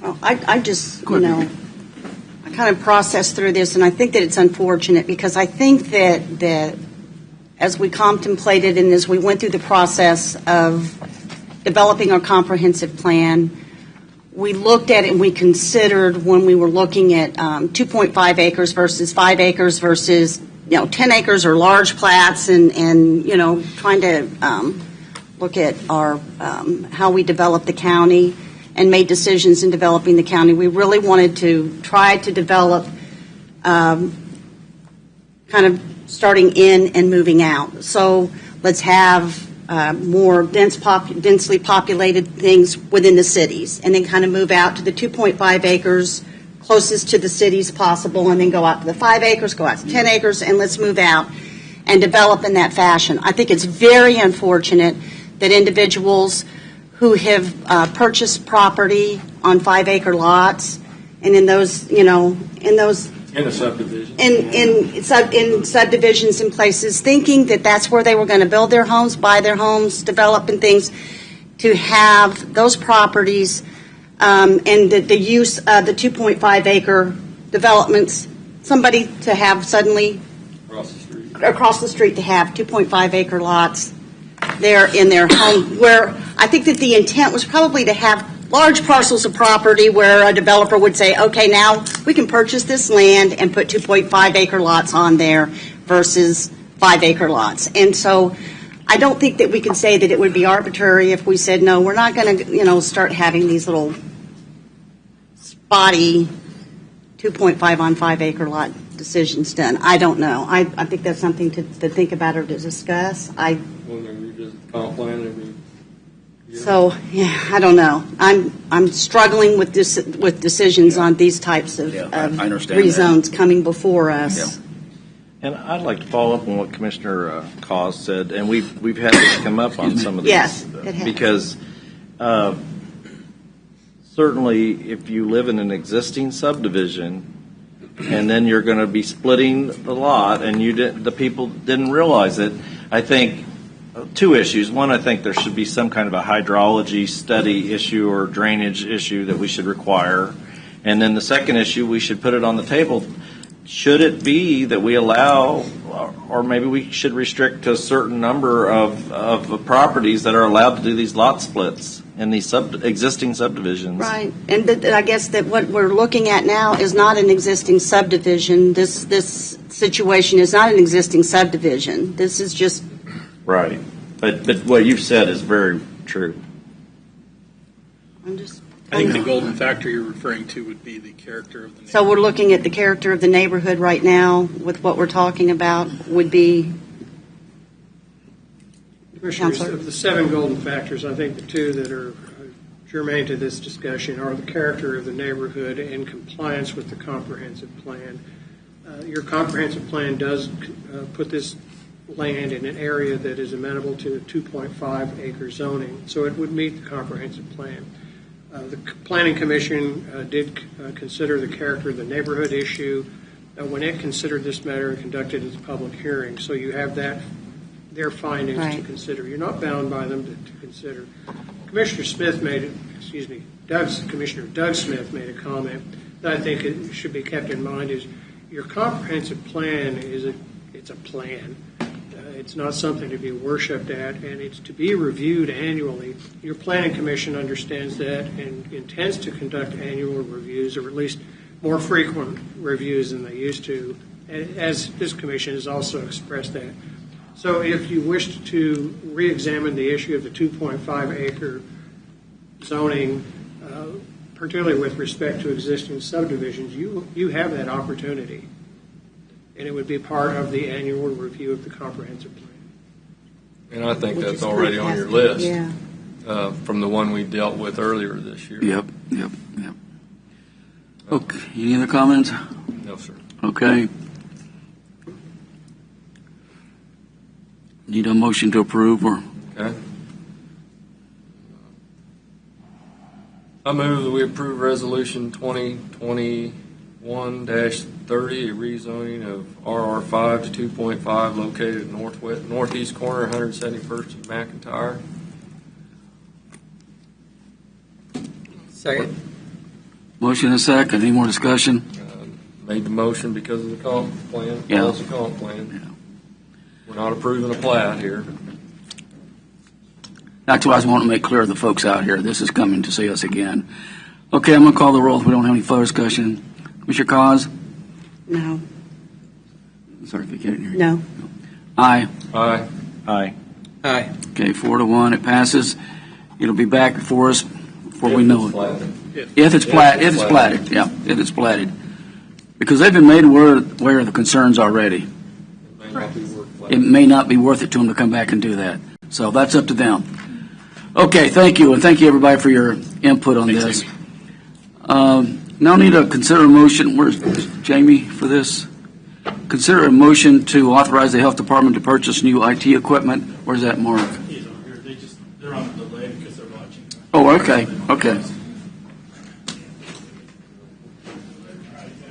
Vicky, this is it. I hate these. I just I don't can't think stand, those are tough for me. It's the character of the neighborhood. I know for it, me. I It's know. just- It is, and that's It's just, that's why I said. Yeah, I know, but still, doesn't make it any easier for me. No, When I've looked at it, it's going to be difficult to plat. Yeah, that's where I'm going to come back. Well, that's why I kept repeating what we were saying, the same thing. Hey, good morning. Good morning. Sorry to keep you waiting. I know you're a busy man. Okay, Jamie, it's up to you. Commissioners, we have I have two items. The first item is the authorization to purchase new IT equipment for the health department. I was before you before and kind of briefed you in regards to the ELC grant. This kind of shadows on the back door of the Proxador system. This is additional funding to purchase the IT equipment, just kind of doing it in phases. I did work with Larry on kind of putting together the IT needs. It meets the county needs, it meets the health department needs. And I asked the board today for the approval for $70,000 to be used for out of the ELC infrastructure grant for the health department for the IT upgrades. Questions? No. I see no problem with this. Okay, get a motion? Move that we authorize the health department to purchase new IT equipment. Second. Can we get a price on that? Not to exceed $70,000. Not to exceed $70,000. Not to exceed $70,000. In the Motion is second. Any more comments? Okay, Mr. Cos? Aye. Aye. Aye. Aye. All right. Thank you, Jamie. The next is approve and sign a guideline-specific policy that's needed through the DOJ grants, through the audit that I talked about again the last time I was in front of the board. This is an item that we were missing out of written policy. I wrote the policy specific because it is specific to the Department of Justice grants only. That's kind of needed in the county purchasing policy that did not fully meet the federal requirements of the grant. So realistically, this is an administrative thing that just needs to be done so I can present it back through the audit to finish out that audit process. Any questions? Self-explanatory, I think. Mr. Chairman? Yes, go ahead. If I can make a comment, I fully support you adopting this so that your EMS department can become as efficient as the federal government in its purchasing. Oh, boy. Oh, boy. I wish you wouldn't have said that. But you know, this is kind of what I was talking about earlier. Making sure everybody's got a clean audit and everybody's complying with all the rules and regulations when it comes to receiving grants. You are required to adopt these regulations. Yeah. They're ancillary to your county purchasing. Well, and I didn't mean sure they don't have James' clean audit. department. I'm talking about. Either we approve it or we return the money. And that's exactly it. Just to be clear, we approve this or we return the money. You have no choice. I understand. We understand. Okay. And, Mr. Chairman, I move that we approve and sign the Department of Justice grant specific guidelines policy. Second. Motion second. Any more discussion? Mr. Cos? Aye. Aye. Aye. Aye. Aye. Passes. Thank you. Thank you. Thank Thank you. you, Sorry Jamie. it took so long. I'm here for quarterly too. Okay. Well, once again, Get comfortable. sorry it took so long. Okay, item F. Consider a motion to authorize the chairman to sign the scope of work between Leavenworth County and Net Standard Incorporated. How we doing? Good. I figured nobody was here to see me, I guess. They left. Room on you. That's always a good thing, though, let me tell you. They were. They saw you, and that was enough. That was enough. They just wanted the glamour. It's that new cologne. It must be a Go ahead, Larry. They're out of control this morning. Go ahead. Coming before you regarding a scope of work from NSI to do a network discovery project. I imagine you read the background. You understand what this is about, or do I need to go into some detail for you? Commissioners, just one thing real quick that I want to bring up, and one of the reasons why we're bringing this forward at this point.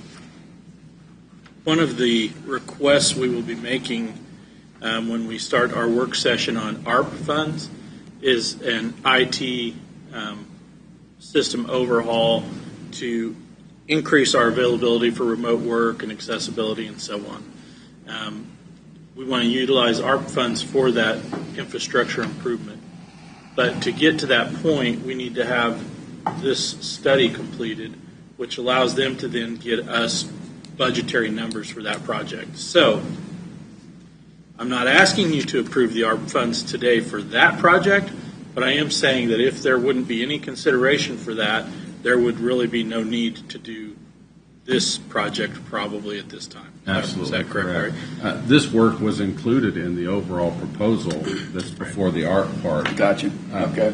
But in order to get the detailed financial numbers that Mark has wanted in order to get to the big piece of the pie, we need some money to have them do this leg of the work that would have been part of the proposal. So we're kind of getting ahead of it a little bit, but if you have no stomach for the whole ARC IT proposal, this would be wasted money. Well, not wasted. I mean, it would still identify all of our hardware and tell us where we're likely to have That's true. some current replacements and stuff, so it's not wasted. The other thing that I want to point out here is that we're asking to utilize ARP funds for this study as well. So the $20,000 for the study will come out of the ARP funds that the county has already received. Okay. So two questions. When do you anticipate having that work session? Do you have that lined up yet? It will be late September. Some of it will be because of the timing of this study, why we're trying to get it done before Late that September. work session. So it would be late September. We were shooting for mid-September, but I think this is going to take probably a little bit longer. And I told them September 15th was the deadline. And they already started work on this, as a matter of fact, yesterday. They're going on the assumption that this is going to get approved, and I had a conference with them yesterday, and they're already starting. If it doesn't, then they're just The out horses there. are running. Just so you know. They're out of the barn. That was on their. They chose to do that. They realize they have a tight window if this gets approved. And what's the ballpark, like, Well, amount? it's a big park, so you know. That's why we're having this study done, because I think originally they came back and said, well, you know, if money were no object, I think the number was like $3 million. 2.5 to 3.5. Yeah. It's a very. So when we redid it, it was more of the 1.5 to 2. But this study then will put us at the. We're trying to get that ballpark down. So we're not playing Like in Yankee Stadium. Maybe we're 500,000? playing at Larks Park. Oh, no. or 600,000? the Legion. No, it'll be over $1 million. Oh, it Wow. will be. Yeah. Wow. It has fiber optics infrastructure This is an extensive. install. It's pretty extensive. But what they'll be creating from this is an actual buildable chart of equipment, specific equipment to accomplish specific jobs, instead of saying, well, if you need a virtualized some servers, there's $1 million. This is going to be saying, we're going to have this SAN with this kind of a switch, and we're going to put this software here. This is getting into the weeds in a very detailed, like a packing list, if you will. So we would actually have the items that we're going to need to accomplish the job. Instead of a budgetary number, here's a build list, a recipe. It's like when we do a road project. Well, that's what I'm saying. Could we hire- convert this? How many roads that would take We- to do this? We hire an engineer, on a road project, we hire an engineer to do a design, and then we bid the project. This is basically the engineering side of what is going to be an IT project instead of a road project. I think that's a very fair analogy, yes. Okay. So I'm asking for a not to exceed $20,000 amount of ARP funds, and the chairman, of course, to sign the scope of work. Any other comments or questions? Okay, let's get a motion. Mr. Chairman, I move that we authorize the chairman to sign the scope of work between Leavenworth County and Net Standard Inc., not to exceed $20,000. Second. Motion and second. Any more discussion? Mr. Cos? Aye. Aye. Aye. Aye. Aye. It passes. All righty. Thank you. Thank you. That was easy. Yeah. All right. Presentation discussion. I think we're on quarterly reports. Information systems. I waited till you sit back down. I wanted you to know that, okay? Very crafty. I was watching you. And if I would have stayed, I'm sure you would have called someone else. You're getting to know me now. Go ahead. Et tu, DVP. This is for the second quarter of 2021.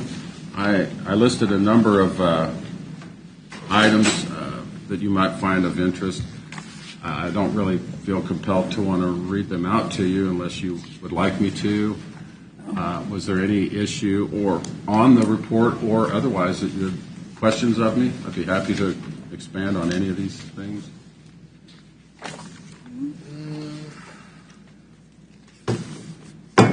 I would highlight personnel-wise that we did have a change of personnel in May, and Yes, I'm happy that we're fully staffed again. Okay. Filled the vacancy here last Wednesday, as a matter of fact. Pleased with that. I see where the county exchange server had been hacked, or been attacked, Yes. by them. But we found no evidence of hacking attempts. However, no data was compromised. Is that correct? That's correct. They tried, and they did their best, but they didn't get into any kind of data. Okay. And we It's good to hear. patched it up. And that was all over the news back in March and April. Yeah. You may have at half of the business. Yeah. Now, what's not on the report, because I submitted this last Thursday, was, of course, this blessed phone problem that we're still suffering. And I can tell you that I've been laying into Spectrum constantly. I've been sending reports from users of dropped calls. Yeah. The city of Lansing is experiencing the same thing, city of Leavenworth, because they have PRIs with Spectrum as well. This morning, their engineer called me before I came up here, so like 8:30, and they claimed they completely changed their equipment related to our circuit on their end. Wanted to know if we were still having the problem. I'd already emailed him a bunch of dropped calls. Said, yes, you're still not working. So he was going to get back with a company called Embark, who is some cross carrier that they deal with. That's out in the shadows. I don't have any way to touch any of that. I just told him it's been 6 days, and this is ridiculous. Unacceptable. And it's been the same for the other customers. And I imagine people we're not even aware of that have PRI. But I have heard from Ken Miller and Carol down at the city. They're having the same thing. Yeah. So they got to fix this. But rest assured, I'm complaining as loudly as I can. I know that Mark had also reached out through some contact he had, which I believe created a bit of a chatter at Spectrum's offices, because you have some other business dealings with them. So I'm coming from the low end. He came from the high end. We met in the middle with the same gal that got hit from both sides. I'm sure they're working on it. I'm disappointed they haven't got it resolved. But there's really nothing else we can do except complain. Okay. Any other? Okay, thank you. Thank you, guys. Thank you, Larry. I won't call you again, I don't think. All righty, let's move on. EMS, Jamie? Good morning, Commissioners. Good morning. Quarterly report. I put together quarterly reports on kind of last year as well as currently January through June, just kind of where the EMS department is at. This standard format I've done before. Budget statistics, kind of where we're at. One other thing I want to talk about real quick. In regards to statistics, last year, obviously with COVID, we did see a decrease in total patients transported. Total patients transported was down by roughly 1,000, which was not unheard of. People were not calling an ambulance and not wanting to go to hospitals and such. So that has rolled over a little bit into revenue, being reduced a little bit for probably the first half on collections for EMS. I have been monitoring that. We are starting to see the uptick, especially as call volume has started to return to normal. So hopefully we'll recover in the revenue from that. But we were over revenue collection for 2020, and some of that also came in the last few days of December, which is normally received in the first week or second week of January. Jamie, I may have a question. It may be just off the wall, but I just thought of it. With Cushing shutting down, and of course, we're going to make good use of that building. And do you see the transporting, did that affect it whatsoever going to other hospitals, or did people just drive themselves? Unless it was an emergency. We saw some increase from 911 going to more towards St. John's, and then we also saw some from 911, meaning from house or Right. from a home, going into the St. Luke's system, meaning they want to go down to St. Luke's Legends or St. Luke's Berry Road or one of those to stay into the St. Luke's system. But again, with it being just such, I have not had an opportunity to analyze any of the data. I just want to top of your head. That kind of closed in the middle of the pandemic as well, so it's really been kind of we don't have solid data yet on really what that's done to us, other than we know the call volume has moved over to St. John's or other hospitals. Right. But we haven't been able to really analyze what it's done to us yet. Thank you. Other than that, these are just the other pages are a lot of the information that I provide. We are one EMT spot open right at the moment, and actually they are pre-employment testing today for that position. So hopefully here in the next few weeks, September 15th, we are going to have an academy, and that will finish out filling us back up from a couple losses that we've had over the last for different various reasons, but some of it is COVID burnout. Some of it is education, moving out, things of that nature. So, any questions on EMS? Commissioner? Got your new one yet? Mr. Morey went out and inspected it. It should be arriving probably in about the next 10 days or so. It's got to go over into Missouri. It gets lettered and everything else from our actual dealer, and then they'll deliver. Good. It's been a while, hasn't it? We ordered that back in January, and now we're getting it probably September. So yeah, you're looking at about 8 months.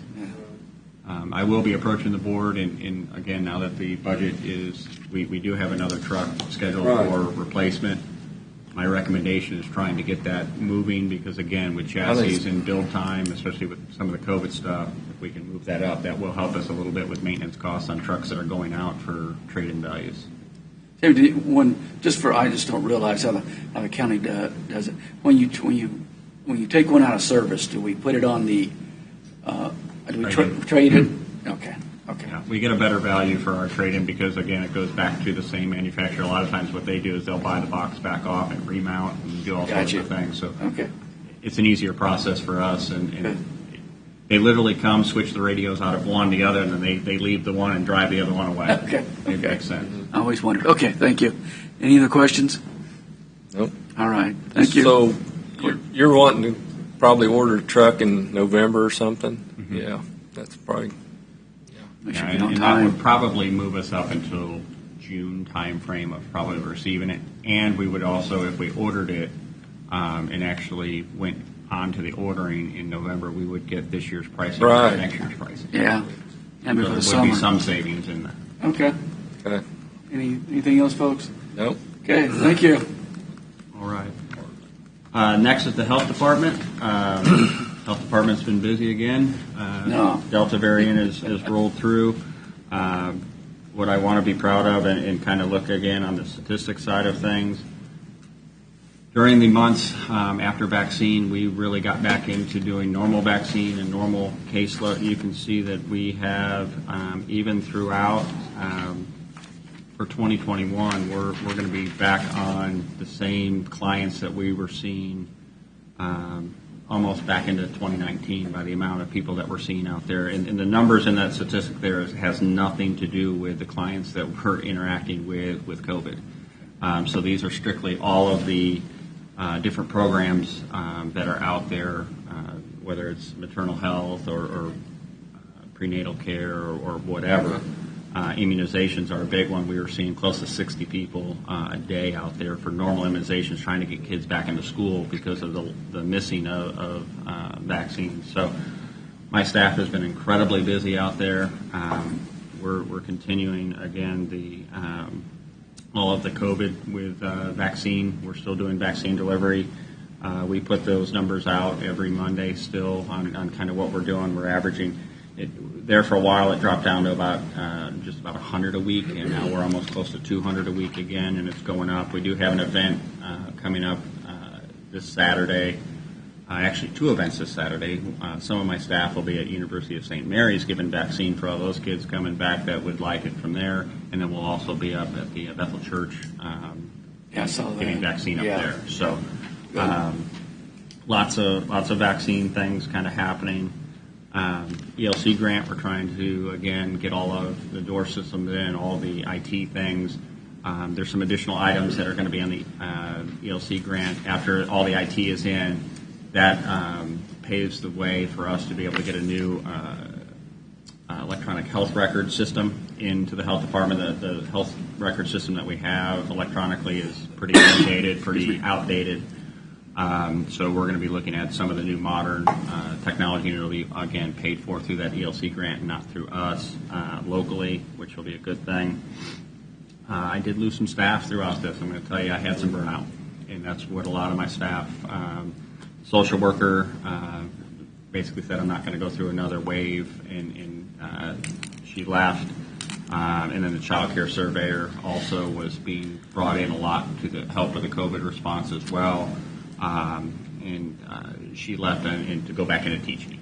So she left out of that. But good news on that. New child care surveyor started today. The social worker, so we've been replacing them. It's just, again, in the middle of us and the staff that's already there, the process of trying to retrain and get everything going and keep things going and moving. I can't say enough about that team out there. They've been absolutely phenomenal. So, what questions can I? Questions? Mr. Miller, do you have any vaccines that are nearing the expiration date? All of our vaccines that we ordered because of how we've done them and on our ordering have all have been, they're all still in date. We have nothing that's has any issues of expiring or anything else. I don't over order. We order basically what we're seeing on the trends and get enough in. We just ordered enough in to do this, and we got that in yesterday just to be able to do the clinics this weekend and everything else. So the stuff that we're getting is coming from the state, new and bringing it. Not sitting back. Okay. Anything else?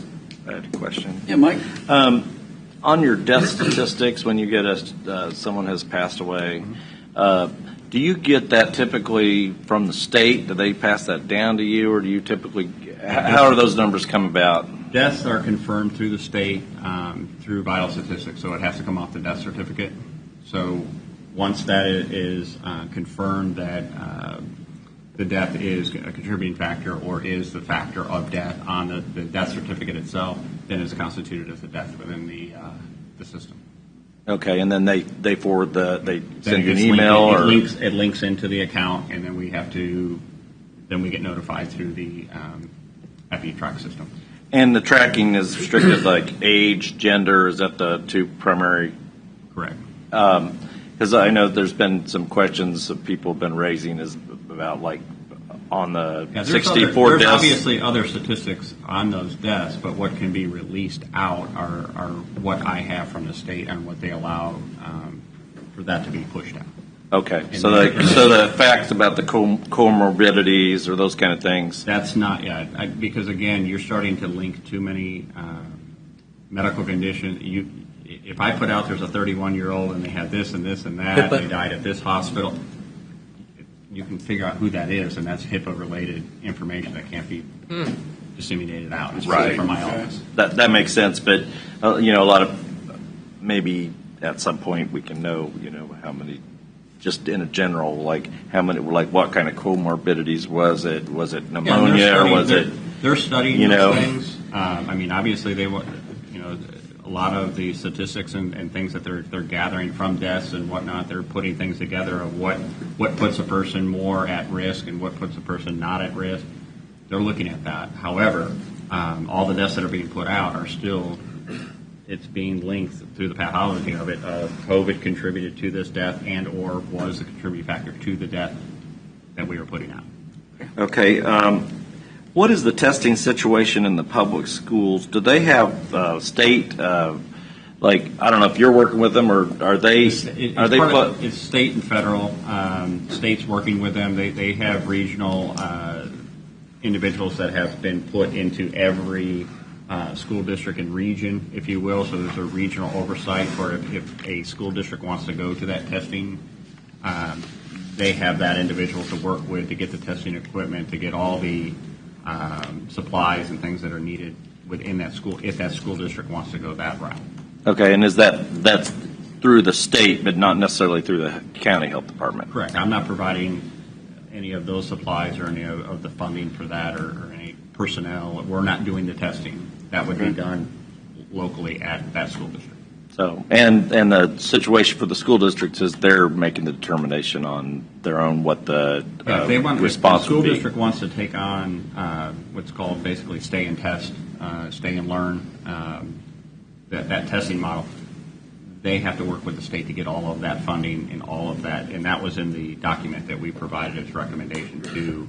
It's an option for school districts to adopt. So, and that's strictly their decision. Thank you. Anything else? Jeff, Vicki? Okay. All right. Thanks, Jamie. No other questions? That's all. Thank you, Jamie. Thank you. Keep you for good work. Thanks for everything.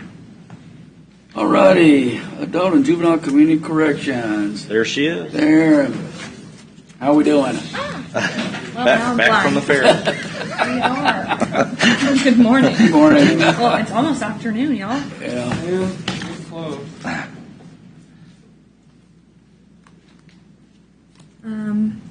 Well, my updates for the past quarter were pretty straightforward. I don't know if y'all had any questions. We really have been struggling with a lot of our technical issues with our new information system and our web-based data rollout that they had in April. Wondering how much money the state wasted on that. For now, we have a program that we can barely collect data. They had cases migrating and other counties calling us and saying we have people who have Leavenworth cases that are showing up that they're supposed to be here in our community, and it's kind of been a cluster, but we're troubleshooting those issues and trying to stay on top of it, and business as usual. I'm glad you're using the monthly county newsletter. I think anybody can use that. We've got that running. I think that's always a positive thing. I think it's been really great for us. I think because we operated with state grants for so long and we didn't have a newsletter to really share what we did and how we were different from municipal probation or court services. Exactly. It's really allowed us to get out in the open what we're doing, what our goals are, and allowed people to have a little more buy-in into our department. I agree. And with so many new faces in a pandemic, and mask requirements constantly changing from office to office, and services being virtual, we also haven't had the opportunity to really build those relationships and get to know people where they're recognizing our faces as well. So it has been wonderful, and we really do want to continue to work on collaboration and bringing people in so they understand, we're not just addressing superficial law violations, but also the underlying issues that got people there. Yeah, I agree. Mr. Stevens, when we were going over this, we had a question for her. You remember I'm trying to figure this out. Oh, the $10,000. Yeah. It was on page 18. Was it? Okay, I didn't even mark it. Well, we were just talking. I thought it was on page 18. No, it wasn't on page 18. It was on the other funds. Yeah. And I thought maybe it was a work release type deal. I don't know. It was a pass-through. It looked like the $10,000 pass-through or something. Okay, it's on, if you go like one. It's under revenue. Yeah. I think you asked me about this. Funds with the tax levy. I think you asked me about this. Yeah, I thought, this is when somebody is required to reimburse the county for supervision. Okay. $10,000. Yeah, that's what it was. I didn't know this work program. That's fine. Everything else going good? Everything's going well. We had a wonderful turnout in applicants for our open position that we have. Good. I was worried about that. Narrowed it down to 10. 4 have declined because they've found other employment. Unfortunately for Department of Corrections, the OJA was able to do a wage study, and Kansas had been the lowest paid state in terms of judges and their probation, court services officers. So not only did they get a hefty raise, but they also got 70 new positions, 4 of which came to the 1st District. So as Tom in Court Services is hiring people and I'm hiring people, I'm competing their wages.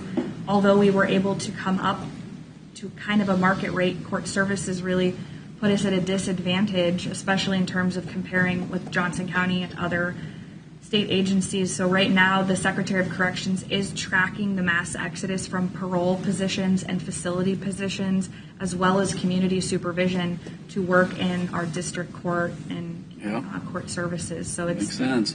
There's a lot of competition, but we still have 6 good applicants that I feel strongly that's will good. turn out with something positive for us. And I know we appreciate, the wonderful opportunity and the budget here, being supportive of us and helping us out with reclassifying our positions and supporting. You mean when you don't pay employees well, they go somewhere else?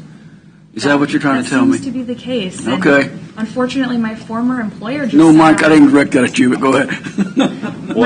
my former we want to pay them well.